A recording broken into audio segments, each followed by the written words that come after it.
If you're ready for freedom from the grind, then passive income from real estate investing is the best way to get you there. If you don't know where to start or what to do next, then the Rent Roll Radio Show is the best place to get you there. Join us while we discuss the best practices, strategies, and mindset you'll need and give you actionable content to get you from where you are to where you want to be.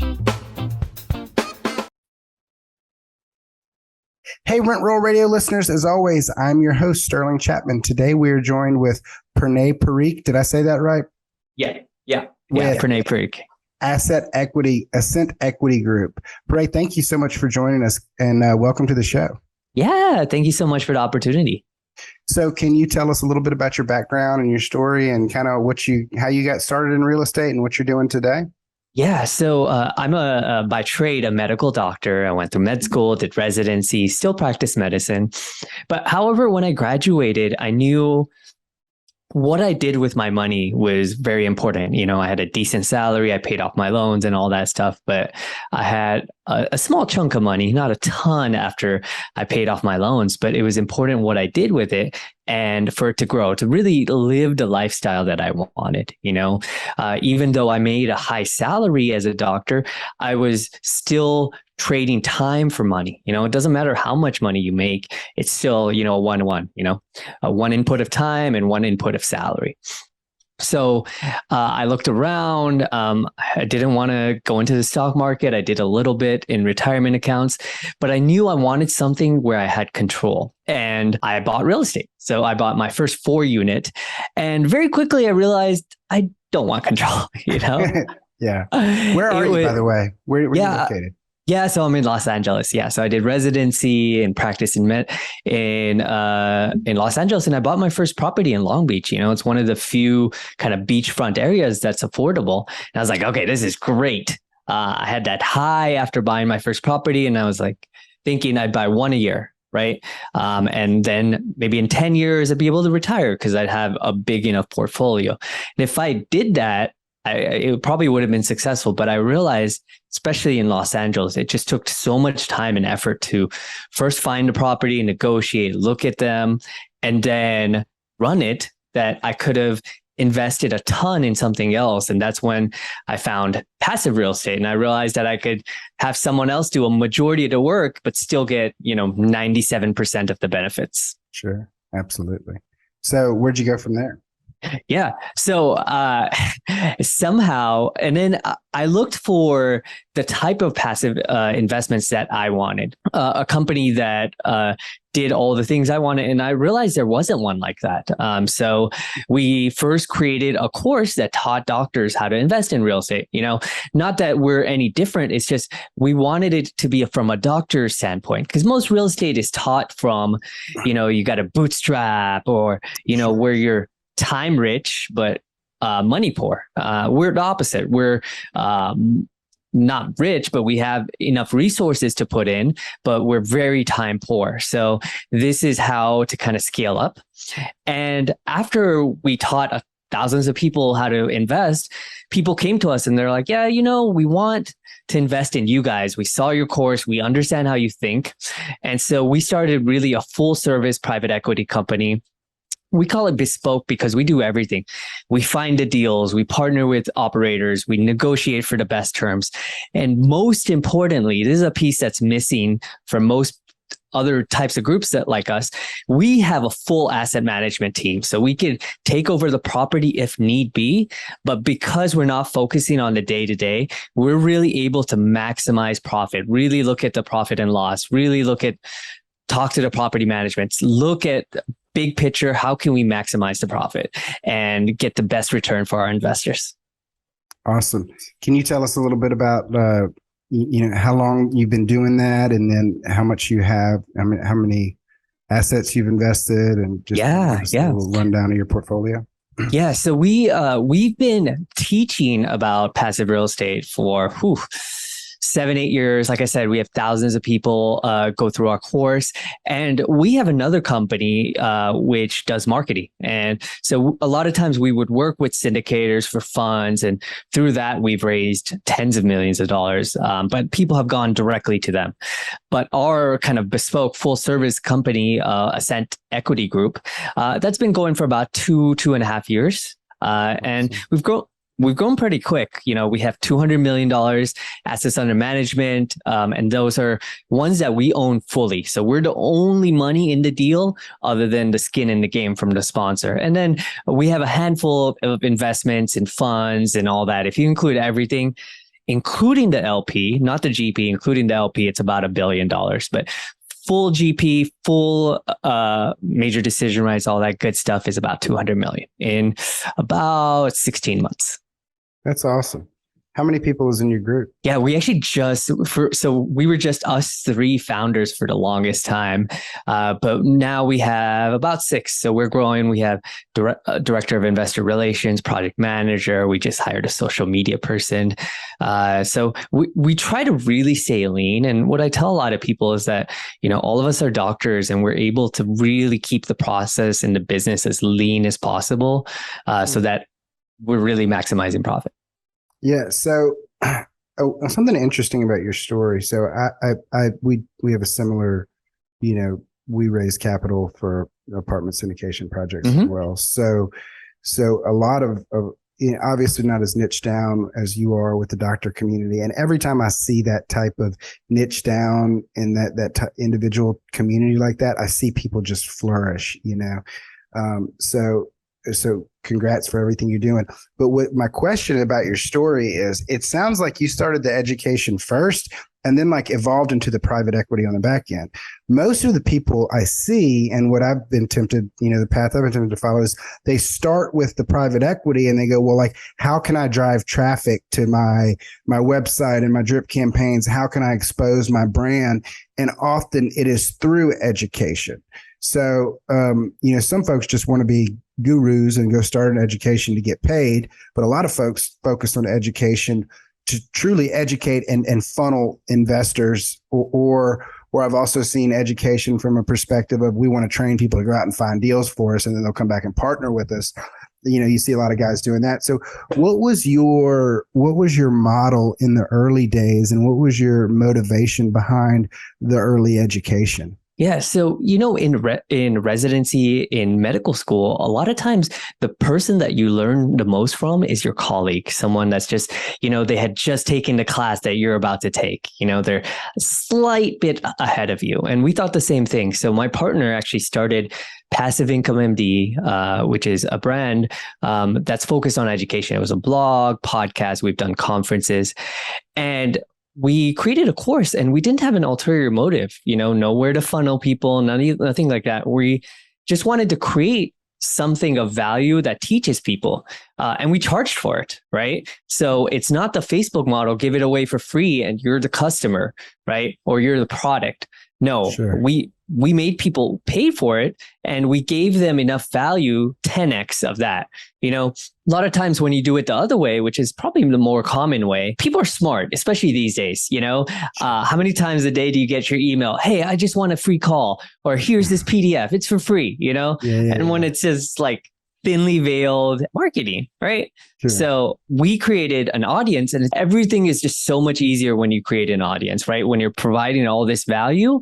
And, we actually didn't even know we were going to start this company in the beginning. People told us. So we already had an existing customer base because they said, hey, you guys need to create this and we're ready to invest.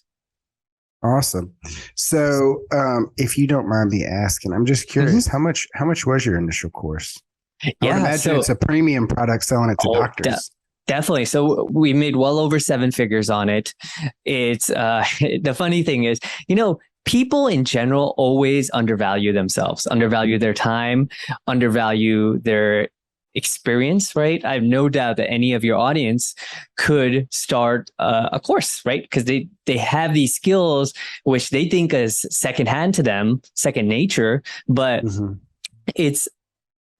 amazing and interesting to a lot of people. So we we created our course, and then another little insight: we sold our course before we created a thing. We didn't spend any time. I basically made an outline, a landing page. You could do that. You could pay someone on Fiverr like $50 to do it for you, and we said, hey, we're gonna make this. Is anyone interested? If you are, give us $500. We were actually going to charge 200. Someone told us to triple it, and so we did. $500. You guys get to beta test it. We sold it. We had 10 people. We had we were already in the black, right? And over time, we've increased value. We've made the course better. We've redone it like 3 times already. And I think it's like 2,500 now. We do it twice a year. So it's just for doctors?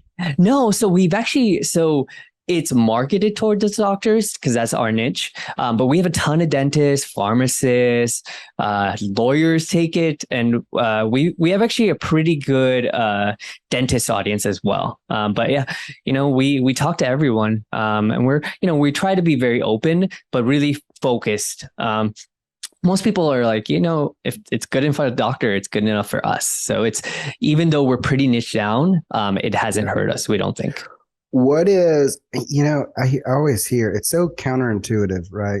And I was talking about this with somebody the other day, but like everyone says niche down, and every time you see someone niche down like yourself, they're wildly successful.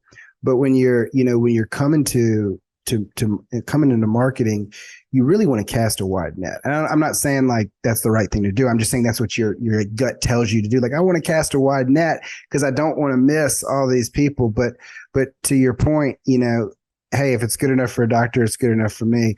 I think the niching down makes you an expert in that area, in that arena, and then other folks can certainly see the value attached to that.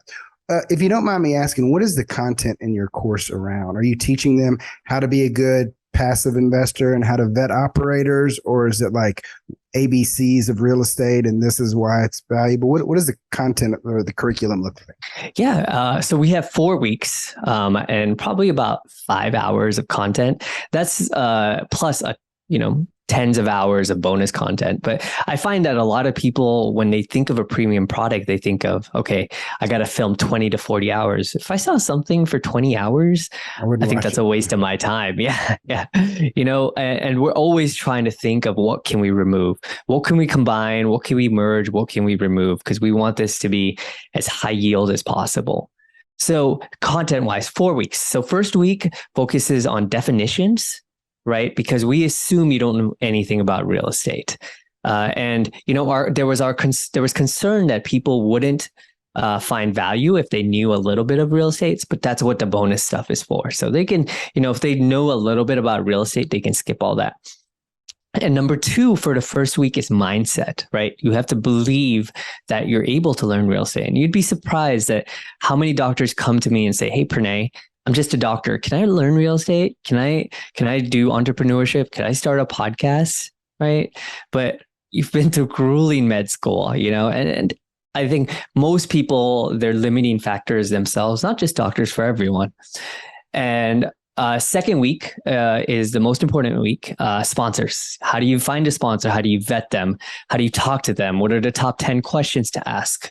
And all about the sponsor, right? It's the most important thing. And we have a list of sponsors that people get on the phone with. We encourage them to get talking to people right away, right? Week 2. Returns, metrics, money. How is the deal structured? You can have a great deal, but all the money goes to the sponsor. And that means you're taking a lot of risk and not getting much of the return. So how do you look at returns? What's an IRR? What's an equity multiple? What are reasonable fees? What is alignment of interests? And so on. Week 3 is the market, the deal. We have that, week 4. We have that at the end because assuming you pick a good sponsor, the market and the deal itself is probably going to be pretty good. We still have, population density, variety of, jobs or employment and that kind of stuff. But for the most part, that is okay. And then we have a handful of bonus sections. We have interviews with sponsors. We have a whole module on self-storage. We have taxes, all that good stuff that people want to know. So by the end, you go, we tell people you go from zero to confident in investing in a passive real estate deal. So I know you're not an accountant and I know you're not a tax expert, but you brought it up and it's been a hot button issue with me lately. So I want to get your opinion and your feedback. As an educator, I'm sure you're abreast to the situation. So a lot of sponsors and marketers that I've seen have, they lean heavy on the tax benefits. They lean heavy on the cost seg and the 100% bonus depreciation. And, as I dig into the topic, the reality is a good majority of folks can't take advantage of that bonus depreciation. You either A, have to be a real estate professional, or you B, have to have other passive losses in real estate, not like stock losses or something. So my question is what is your education to the doctor community? Is it just a more liberal application of the real estate professional status? Or are we taking these, do I misunderstand where we can take these losses? Why is it being marketed so heavily and so aggressively when probably 99% of the people hearing the message can't even take advantage of it? So I am very adamant about in telling people that for the most part, your depreciation is not going to be of use to you. We do the cost seg and bonus depreciation because people like it. But I'm pretty upfront that if you're a normal doctor working full time, you're not going to be able to use it. There is a short-term rental loophole that a lot of people are utilizing, a lot of doctors actually. To be able to use some of that. What I tell people is your returns are tax deferred, right? Because of depreciation. So that's pretty good. It's money in your pocket. Unlike the stock market, you have dividend stocks, but you're taxed pretty heavily on that. So tax deferred, and our deals, not all of them, but about half, we actually offer 1031, meaning that we can defer taxes even further. So 1031 out of, not into. So into means you have a 1031 exchange of your own property and you're going into a deal. We don't offer that yet. It's a little complicated. But our deal, we could take all our partnership money, all the LLC money, and put it into another deal. And as long as it's the same amount, we can defer taxes further. And you would have to get the agreement of every investor. So so in our paperwork, it's a little complicated. So you have to have agreement, but you could always buy them out. So that's as long as the dollar amount is the same, cool. The government doesn't really care how you get to that number. Oh, cool. Cool. So what else? What else is something you would typically share with somebody just getting started? Yeah. So I tell them, it's not something that it's going to make you rich overnight, right? I want people to focus on cash flow. And, we give a 10% preferred return, but that doesn't mean you're going to get 10%. So I try to be very realistic with the type of returns that we get. I know a lot of other people will, push the IRR or push the preferred return. But, I'll tell people that you're probably going to get 3 to 4% in your first year.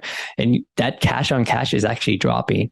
Sure. And what I tell people is, as a doctor, my focus right now, especially given everything in the market, is downside protection. If I can get a 5% return when the stock market and everything else is doing negative 30%, I consider that a win. We're predicting usually 16, 17, 18 IRR, but I try to kind of temper people's beliefs, because I don't want people to get into the deal thinking that we're always going to hit a home run, which we have so far. But with interest rates, with all this volatility, I want people to invest knowing that it's stable cash flow, it's recession resistant, but it also understand that, you're not going to double your money in a year, which actually we have. the last couple of years, but I don't know if that's going to keep going on. So I want people to have realistic ideas of what's going to happen, and also that, at least as a doctor in the beginning, not having control kind of hurts you. You like being in control in every part of your life, but there's only so much bandwidth you have, right? You can't be in charge of everything. And once you let go a little bit in multiple parts of your life, it's very freeing. Yeah. So that leads me to a couple other questions that I was going to ask anyway. The first one is, are you going to stay a doctor forever? And the related question is, how are you balancing your busy doctor schedule with all of the stuff you're doing in real estate? And is that a challenge? Is that something that you've been able to develop a good system for, or what does that look like? Yeah, so I actually work nights. So I work the graveyard shift, and that's really the only way I'm able to talk to people. When do you sleep?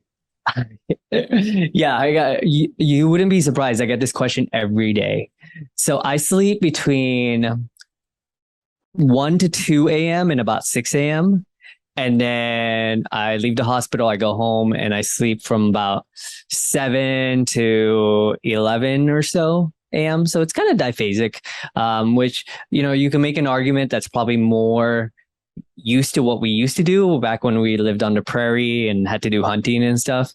I work about... What about REM sleep? I thought the whole idea was that it took you a couple hours to get into your real REM rest sleep. You know what I mean? And so breaking it up like that, are you ever getting rest?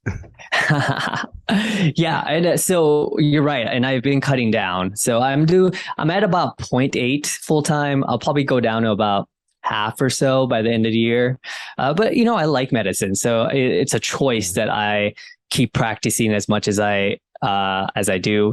I also have a podcast that I'm working on and a couple other business ventures, but I like medicine. I got into medicine because I like to work with people. I like to help patients. I like to make sure they're doing well. I like to talk to families. So I'll probably have a foot in the door a little bit, but the goal is to make it optional, right? To make medicine my side gig, and probably get there pretty soon.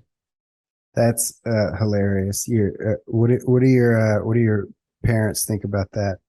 The funny thing I see with a lot of real estate entrepreneurs is in my case and in several other cases is like they're intentionally throwing away this dream job that everybody thinks they should be so happy to have, to go, be a real estate entrepreneur. and I can only imagine how that is being a doctor, right? Yeah. Well, my parents are happy. They were business people. They own an ice cream store. My dad's career is an engineer, which he's retired now. And but they say very importantly to not stop, right? Once you stop something like medicine, because I listen to podcasts, I read journals, I do a lot of stuff outside of the actual hospital where I work. Mm-hmm. And once you stop, it's really difficult to get started again. You could spend, a week or two intensely reading everything, but it's better to kind of just keep a foot in. But what I want for not just myself, for all other doctors, is to practice medicine on their own terms. For some people, it's full time. I talked to an investor yesterday. She's like, I don't want to cut down. And I don't want to work less. I like to work the same hours. And, I talked to her. I told her, that sounds great. And we want that for you. But imagine if you could spend more time with each of your patients, right? Instead of 15 minutes and you're rushing them out, you could spend 30 minutes, right? And that's because if you don't have to worry about insurance payments or you're getting paid elsewhere, then you don't have to rush people. You can spend the time. They're going to like it. They're probably going to listen to you a lot more. Yeah. You're going to get a better history. You're going to be able to spend the time to convince them about what's going on, and just everyone wins, right? But yeah, that kind of goes back to there's no nobility in poverty, right? Yes. There's this weird kind of dynamic in society today where it's like the rich guys are the bad guys. But do you know how many more people you could help if you had additional resources to help everybody? Yeah. You know what I mean? It's all about impact, right? And you can decide what that looks for you. Or maybe you're spending more time with your family. I don't think there's a doctor out there that says, yep, I spend adequate time with my family. For sure. So what would you do different if you could start your whole real estate journey over again? So, and I've thought about this in my life. I've made a lot of mistakes, a lot of them. For example, the first deal that we got into, it was minimum was 25,000, and we probably spend more, and it was only a $3 million deal. We probably spend more time with that group of investors, talking to them, even though it's the smallest part of our portfolio. But I wouldn't say that I wouldn't want to do it, because that's what helped us grow, and those mistakes are what helped us grow and kind of spurred us to change. I think what I would have done is reached out to people like yourself, people like, I know you had Brandon Turner, which is a friend of ours, and we talk to Tyler all the time. How can we connect, and how do we help each other? And I think there's so many people, you and I do, people could look at us as competitors, but I don't see us that way. I think the pie's plenty big. There's plenty of good deals, plenty of investors out there that we can think about. How do we bring as much value to each other and to our investors? And I think I would have reached out earlier to try to create my network of people in the same kind of niche or same kind of industry that I am, and see how we could help each other. Yeah, I think that was Brandon's answer to that question too, was that he would have really embraced the whole networking thing more so than he already has, obviously. But it really does take an abundance mindset, and it carries you so much further.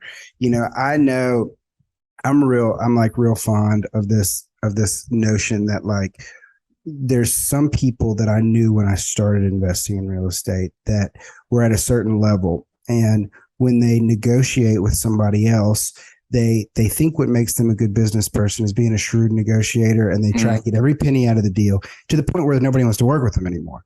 And then when they have resources, they hide them because they have this limited mindset about, oh, well, if Bill has a good lender, well, he's going to steal my deal. You know what I mean? If I hoard all these resources, then I limit competition.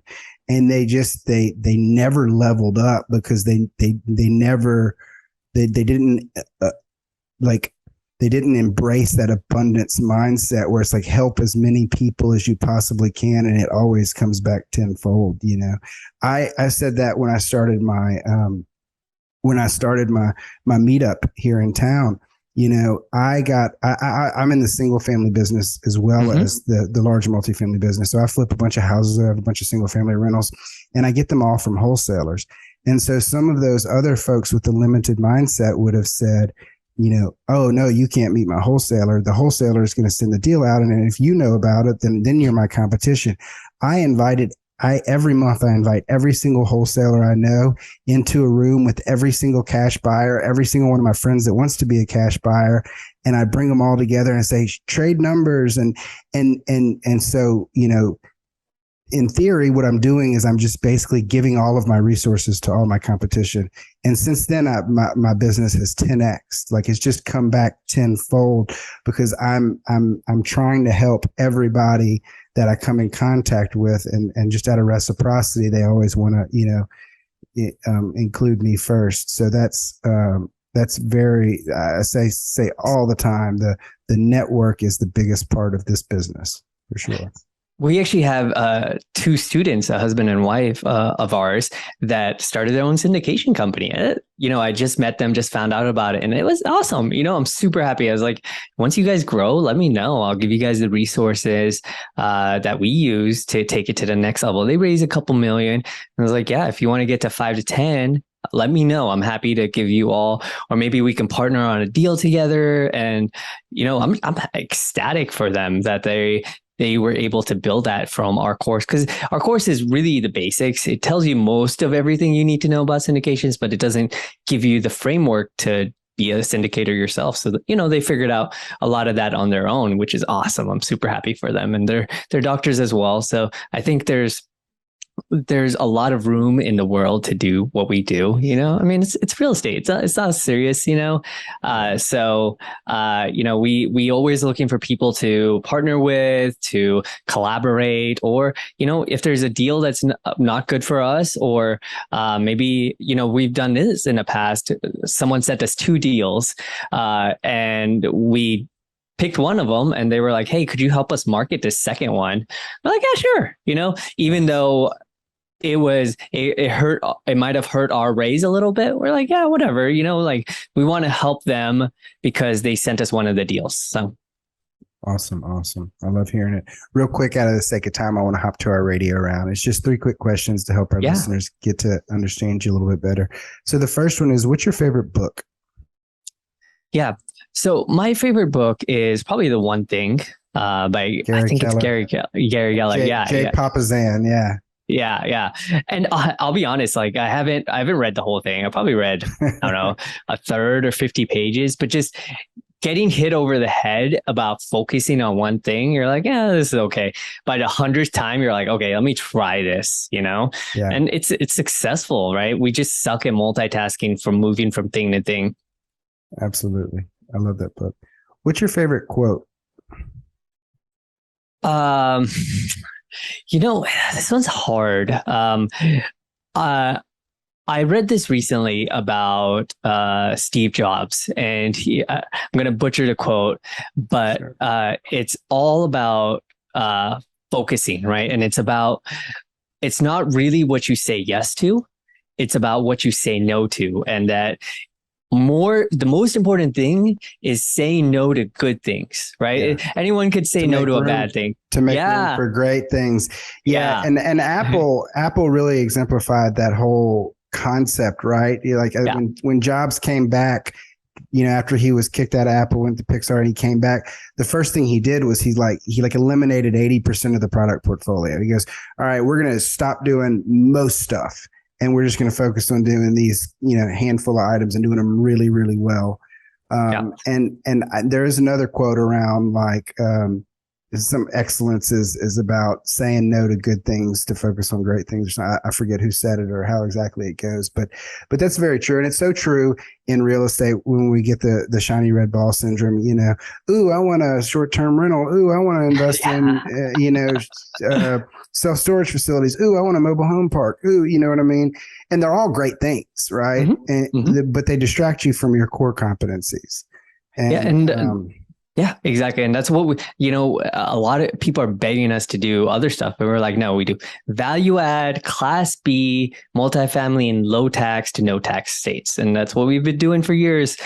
Potentially, when we really have it refined, we'll try something else. But so far, we just stick to one thing, and we've been doing pretty well at it. Awesome. What's your favorite thing to do outside of work? I think fitness. One of the hacks that my wife and I found is, instead of going out to eat, a lot of times we'll go out hiking. We did a lot of spin before we had children, but it's 2 for 1. We get to spend quality time with my wife. We eat healthier because we're working out, and we work out together. So that's something that we really enjoy, and we hope to pick up again once our kids are a little older. How old are the kids? So we're trying for his next one. So kid, I guess you'd say. And he is about to turn 16 months. Oh, man. So I have a 3-year-old and an 18-month-old. And my wife and I used to work out together all the time, and we haven't in 4 years. And don't feel like we'll be able to for another 4. So I definitely understand you. We are in the thick of it, but that is great. So where can our listeners learn more about you, find out about your company, your education program, and invest with you passively? Yeah, so we're going to make a special landing page for your guests, rentroll.ascentequitygroup.com. I'm sure it'll be linked. And we'll have some resources. You can get on a phone call with me. We have a pretty cool cheat sheet for if you're trying to find your own sponsor. If you remember, I said that's the most important thing to look for when you're doing passive investing. And then there's also a video on there for just how to look at deals. So it'll be rentroll.ascentequitygroup.com. Awesome. And you can also email me directly, Pranay, Pranay, at ascentequitygroup.com. Awesome. Well, Pranay, thank you so much for joining us. We'll put all of that in the show notes. And I'm so glad we had a chance to connect and look forward to keeping up with you on your journey. Yeah. Thank you so much. I really appreciate your time. This episode was brought to you by Crestworth Capital. If you're a busy professional and ready to make passive income from real estate investing, then go to crestworthcapital.com, where you'll be able to download a free copy of our ebook to help you get started today. Until next week, happy investing.